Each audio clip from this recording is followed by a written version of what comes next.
Hi, everybody. Happy Thursday. Do you know what Sunday is? Sunday is February 2nd. It's also known as Groundhog Day. Do any of you out there know what Groundhog Day is? Well, I am going to share a story with you, and then we'll talk about Groundhog Day at the very end. Are you ready to get started? This book is Phil's Big Day.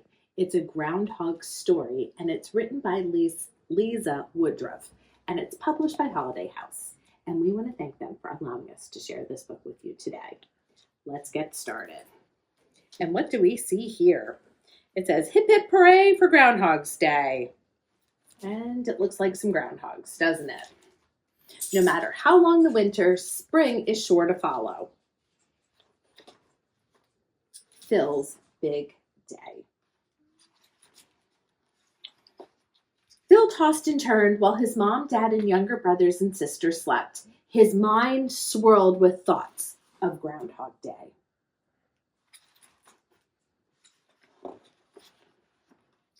Voices echoed in Phil's head. "It's a family tradition. You'll make us so proud. We're counting on you. I can't wait." "Why does it have to be my turn?" Phil fretted. "What do I even know about the weather?" He squeezed his eyes shut, searching for happy, calming thoughts. Aha! Pancakes. Making pancakes always made Phil feel better. Do pancakes make you feel better? It took a lot of effort to concentrate on his recipe. Phil held his breath and stared very hard. When he sifted the flour, his stomach flipped. When he cracked the eggs, his mind scrambled. And when he stirred, his hand shook. He's very nervous, isn't he? Yoo-hoo! Eee! Phil jumped out of his slippers as his little sister Marla came into the kitchen. "I can't sleep either," she said. "I can't stop thinking about your big day tomorrow. Aren't you excited?" "Excited," squeaked Phil. "I'm terrified." "Oh, Phil," said Marla, "it's your day to shine." "It's my day to hide," said Phil.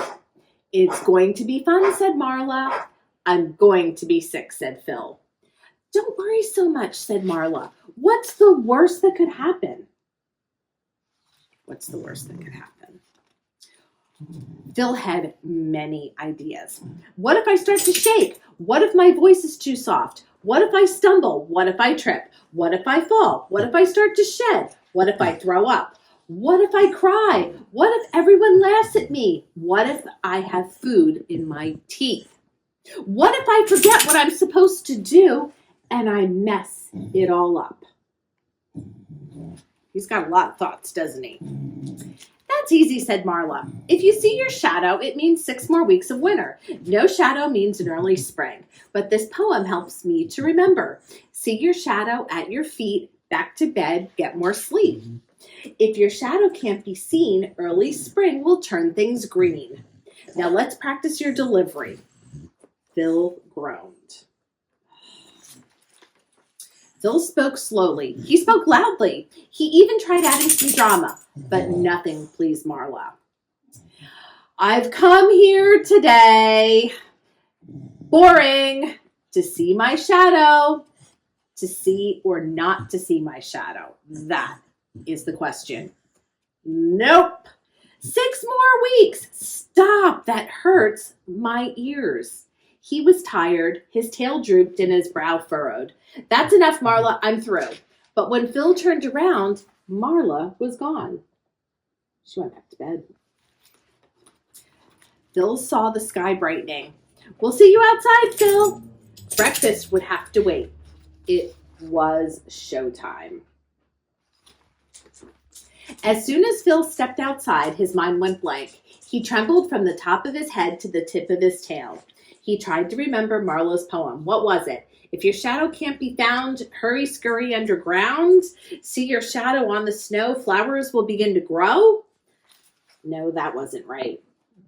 Did you see all these eyes? Poor Phil, he's so nervous. He could see his parents and brothers in the crowd, but where was Marla? You can do it, Phil!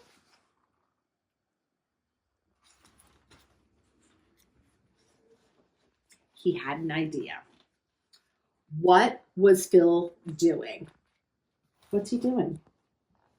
He went to his sister. I need your help.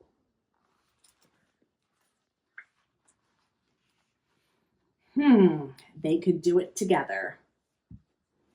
6 more weeks of winter. Yes! What? Hooray! I want to ski. Yoo-hoo! Will winter ever end? Check again. I don't see a shadow. Yippee! I love snow. Boo! I want to start my garden. Let it snow. No. Everybody's got an opinion. I'm going back to bed so I can finally get a good night's sleep. But first, said Marla, can you cook those pancakes? Nobody makes them like you do. A smile crept across Phil's face. He needed help with some things, but not with making pancakes. The end. And at the very end, there is Phil's pancake recipe, which you can read when you check out this book. But first, I promised I'd tell you a little more about Groundhog Day. And it's a holiday observed on February 2nd, just like I said at the beginning, in the United States and Canada. The celebration in Punxsutawney, Pennsylvania is the most popular of the Groundhog festivals. Did you know that? And it is centered around a groundhog named Punxsutawney Phil. Because some people believe that a groundhog's behavior can predict when spring will arrive, crowds gather to observe what Phil will do when he comes out of his hole. If he sees a shadow when he emerges, he will run back underground. This is believed to mean that there will be 6 more weeks of winter. If he doesn't see a shadow, he will stay outside and spring will come early. Because Phil's predictions are right only half of the time, Groundhog Day is more about enjoying a celebration during a cold and gloomy time of the year than it is about finding out, well, when spring will start. So, come in and check out this book and let me know. Do you hope that the groundhog sees a shadow and we get 6 more weeks of winter, or are you ready, like me, for early spring? I will be back next week with more books to share. So until then, come in and visit me. I'll see you soon. Bye for now.